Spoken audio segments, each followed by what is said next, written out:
thank you all for being here. We worked really hard on the calendar to make sure it wasn't another rainy, dreary, wet day. So we can thank someone for that. The clouds are forming though, so don't hold your breath. I'd like to share a special recognition here first out of the gate to everyone involved in the city's Emergency Command Center.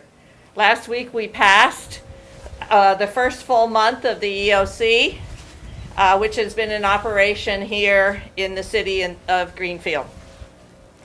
It has and continues to serve the city's emergency management hub, location for donations and distribution of personal protective equipment. I'll talk a little bit more about that in a little bit. And is the home of the city's COVID-19 resource information line. Always worry about those helicopters going over. To date, our COVID-19 resource information line has fielded over 250 calls from the community. That was as of yesterday afternoon. I don't have an update from this today to add to that, and made hundreds of referrals for services and for residents in need. I want to share my thanks to Chief Strahan and the fire department, and to Chief Hay and the police department, and to all the first responders and dispatchers who've been working tirelessly to help our city through this challenging time and keep us safe, all while doing their regular jobs as well, meaning answering their calls. Also, tremendous thanks, it goes without saying, and it's the same to our Greenfield Health Department, Health Director Valerie Bird, and the health members of her department, and our nurses and healthcare workers here at the EOC for their tenacity in confronting the pandemic and their diligent work conducting contact tracing to be sure we understand the full impact on our city, while also trying to answer regular health department calls and complaints. So they've been doing a great job. We added another nurse this week to help us with contact tracing, which does seem to be the key to helping us begin to flatten the curve or continue to flatten the curve. Statewide, Governor Baker reported, I believe it was earlier this week, in Massachusetts that we are successfully managing the surge of patients, and that so far our hospital systems are not overwhelmed, at least so far in the Commonwealth. In Greenfield, we have seen this surge with a number of positive cases that we've seen in the city. As of today, we've reached a total of 127 confirmed cumulative cases, 63 recoveries, and sadly, we've seen 31 deaths in Greenfield, which is far, far too many. This information is continuing to be shared on a daily basis on the city's COVID-19 information page on its website. My heart truly goes out to all the members of our community who've been impacted by the pandemic, and the loss of life is an extremely heavy burden for all of us to share, and it has come home to us in recent days here in the city. The City of Greenfield, as far as what we've been doing new and different, has been taking ongoing action to help us manage our way through this in the safest way possible. So, mask wearing. Last week, the health department and I issued a joint face mask advisory, which strongly encouraged all citizens and residents to wear a mask, a bandana, a scarf, or whatever to cover your face when out in public conducting essential business within the city. I would like to take a moment here to make it clear that this is a direction from myself and the Department of Health together. It remains, as it was outlined in our release, a strong advisory. The city is not mandating the wearing of face coverings in public, and there will be no fines issued or negative consequences for members of the community who do not have a mask to wear in public. It is a type of honor system. It is a way of you being able to express to yourself and to your neighbors your desire to keep yourselves safe and healthy. I chose not to issue a mandatory order for face coverings in public for two main reasons: enforcement and access. Our police department and our health department employees are working hard to address daily calls and issues around social distancing. And believe me, there have been many, many calls. They did not need this added enforcement action in their day-to-day work. In regard to access, the EOC, with its ongoing supply issues, was unclear if they would have the capacity to both meet their mission and meet the demand for distribution of PPE to all city residents, which I feel like we would have to do if it were mandatory. That said, we strongly encourage everyone to wear face coverings when out in public as an additional layer of protection for yourself and your community. I especially want to remind all of our retail businesses that have been designated as essential and able to stay open to have their employees wear masks, as well as make every effort to encourage customers to be doing the same thing. Our Board of Health is monitoring our essential retail businesses at my direction. The ultimate goal of this advisory is to help slow the spread of COVID-19 when established social distancing guidelines are unable to be maintained. If any resident of the City of Greenfield needs a mask, I encourage them to contact the city's COVID-19 resource and information line at 413-775-6411. This week we've launched a donation and distribution drive for homemade cloth masks for both the talented members of our community who have been hard at work producing homemade masks and for members of the community who are in need of face coverings. This will help increase access to our residents. And we chose the distribution point of the EOC at this time as the main one because this is where the hotline is answered. This is where people can pick up their masks, which when we receive them, we don't just automatically put them out there. We wash them. And then we make sure that we package them in plastic bags with with instructions on how to use them and why to use them. It's been successful. There's 2 bins over here. I directed a woman as I was walking in this morning for our morning briefing to the place where they were. She was picking it up for a neighbor. So we are aware of at least one large donation of 500 homemade masks that will be arriving here shortly. That donor wishes to remain anonymous. All of these efforts are just another example of the important work being facilitated and managed by the city's Emergency Operations Center here at the John Zon Center. And they've done it without skipping a beat. So I do want to say about that 500 donation of 500 homemade cloth masks. When it comes, we will consider opening up another line of distribution. We haven't figured out what that is yet, but in order to make it a little easier for people to receive their masks.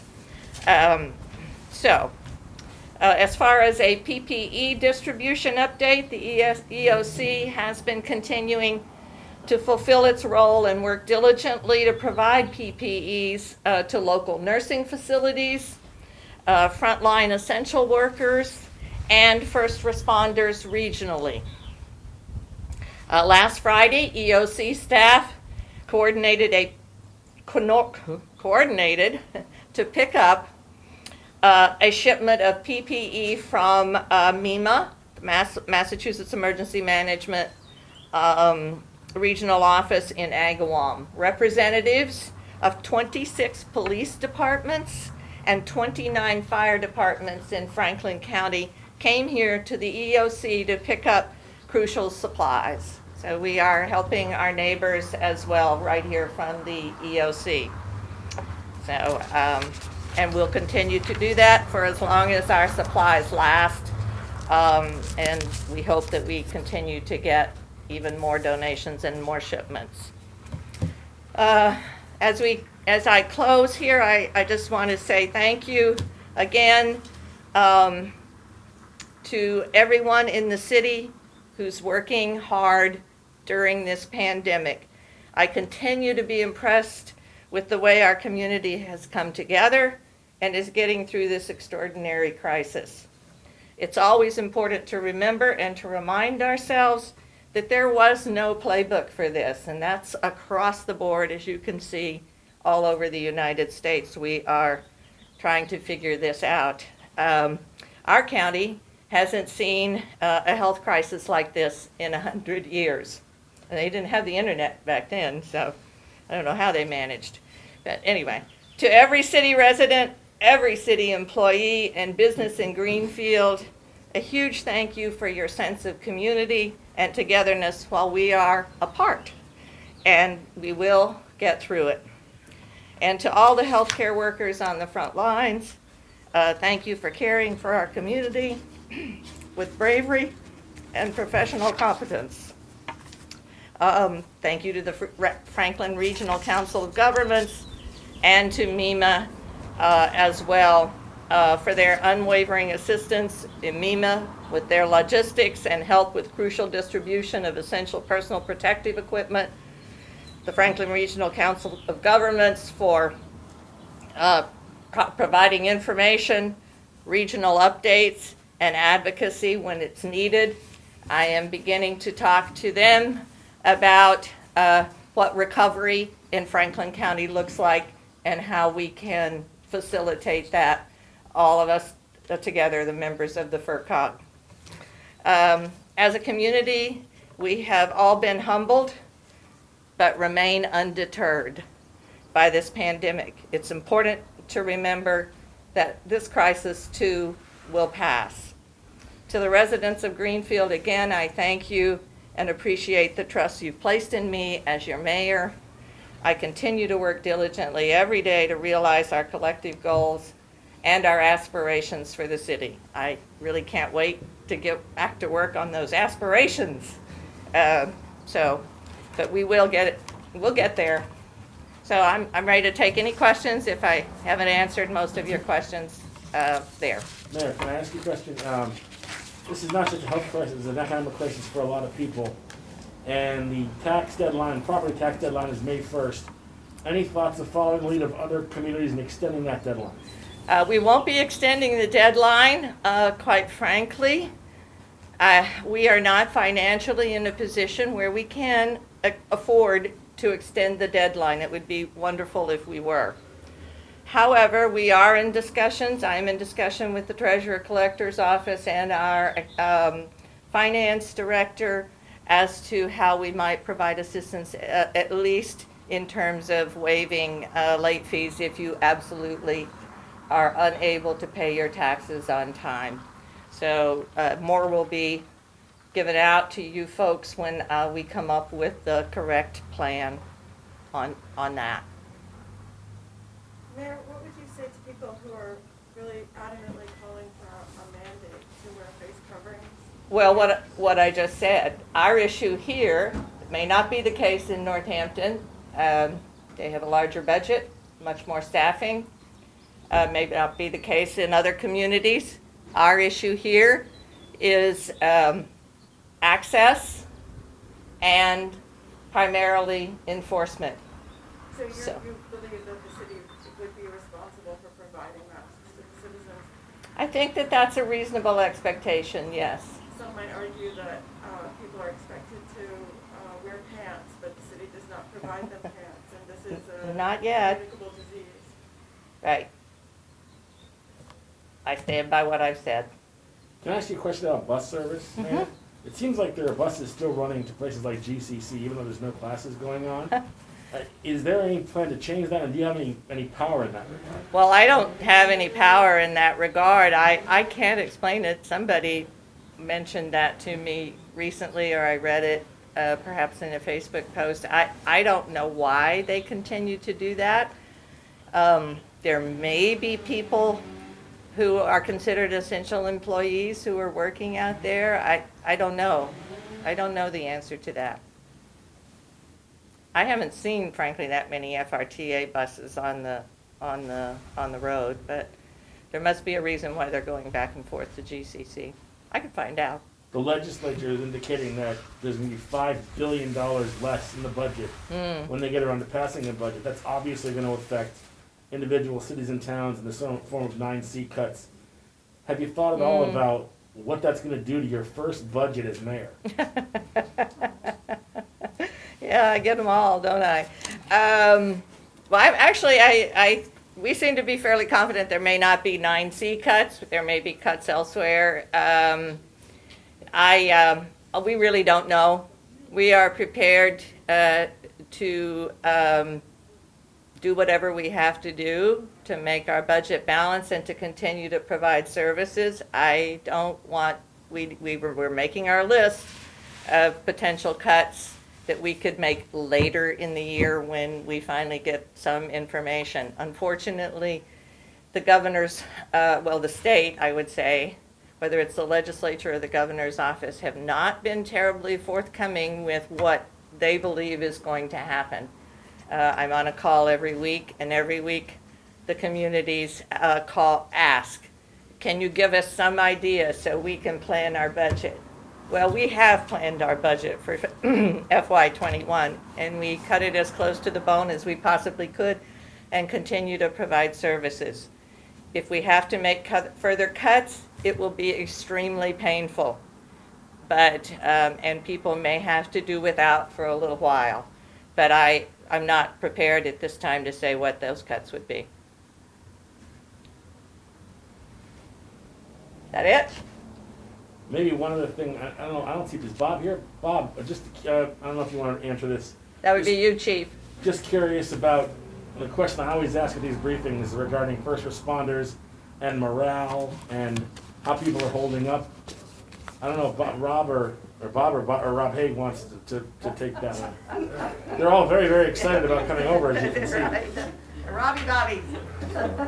Sorry, Chris, can you just give me that again for me? I'm just curious, the condition of first responders, have we had any more contagion? Is the morale holding up? How are people doing? I think they're doing as good as anybody else can. I think they're doing a good job coming to work every day and not showing panic and not showing fear. And I'm sure they're going home to their families afterwards with the same concerns that a lot of people are.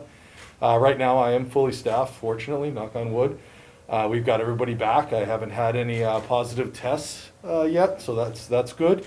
We're obviously more cautious about protection now than we probably ever have in our careers. But I think in light of everything, they're doing a good job. They're handling difficult situations now that used to take short amounts of time, that don't take short amounts of time anymore. And you're working with agencies that aren't quite as open as they used to be. Our courts aren't open the way they were. Services are going different directions. We're still handling a lot of calls. We have a lot of people living in households now that haven't spent probably as much time with each other as they have in the past. And that can be a challenge as well. But I think for the most part, they're working more hours, but they're coming to work and doing their jobs. Are you saying there's been an uptick in domestic cases? I don't want to say there's been an uptick in domestic cases. I can tell you we are handling our fair share of them. I'd be hard pressed to give you a specific number standing here right now. But what we're finding is that situations are harder and longer to deal with. You can't easily access some of the things we did before, restraining orders. The jail is obviously on a protocol to protect the population as well, because you don't want a hotbed there. Dealing with the courts that are basically skeleton crew and not open has put more pressure on Greenfield PD, quite honestly. We're one of the departments that is staffed 24/7 and have people there, and we have to help the other agencies that aren't. So there are people that aren't able to be bailed out, and there's not a lot of places for them to go right now if not to come to Greenfield. So we're handling those things as well. And when you start talking about not having the ability to bring somebody to a courthouse right away, you're dealing with a lot more time and a lot more energy on particular calls. So. What about the homeless population? The last time we had a briefing, Mayor, we talked about tents and an emergency shelter. Where is the city on that, and any information on contagion rates among the homeless population? I see that MJ managed to slip out and back into the building. I was going to let her answer that question for you, but I think I can do it.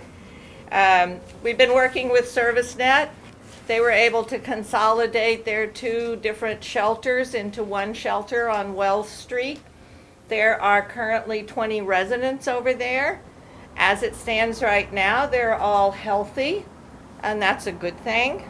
They were able to build out that Wells Street location in such a way that they are able to spread them out more, which I think has probably helped continue their health. And they have a small, oh, here she is. I may have already said it all, but they have. She could take more questions if you have any. They were able to put together a small isolation unit on one floor there. Should they need one? Plus, we left one small tent there. Should they need that for isolation? So, if you have questions, yeah. I just want to provide clarification. You gotta come over to the mic. And I have one more question for you when you're done. We were able to provide a section of the shelter to serve as a quarantine section, not an isolation section. When people are COVID-19 positive, they are actually sent off to the COVID hotel. I guess I shouldn't call it that. What about the business grant program? Is it like the Hotel California? Well, the hotel that MEMA has arranged for people who are COVID positive. Can you tell us about the testing for the homeless that we heard about in the opioid task force meeting yesterday? We've been discussing the possibility of doing testing up here. We're trying to figure out the logistics on that. We do know that Northampton and Amherst are moving forward in doing that. We want to make sure that should we decide to move forward and make that decision to do that, that we've got the logistics and a plan worked out on what happens when somebody shows that they're positive. So more information coming. We're actually doing active work on that right now. MJ, what about the business grant program that we've been hearing about? And what do you know about that? And is there more money? Is there money coming in to help businesses, or are we just going to keep waiting for it? No, actually, tomorrow morning the Greenfield Business Association is hosting a workshop on small business programs that we're talking about having. They are in development. We do have some resources here locally that we'll be talking about. Largely, we have a loan fund right now that the CDC administers for the town, along with 3 other towns. But we're also looking to use some community development block grant to help supplement assistance to very small businesses that, and we've heard that a number of businesses have had a hard time getting in and accessing the Paycheck Protection Program that the federal government had put out. So more information coming on that. There's actually a public hearing that we're doing on Monday. It should be on the town website to seek public comment on anyone who wants to talk about whether or not we should use block grant to support our small businesses. Okay. If there's no more questions, then thank you all and appreciate your coming to these press events.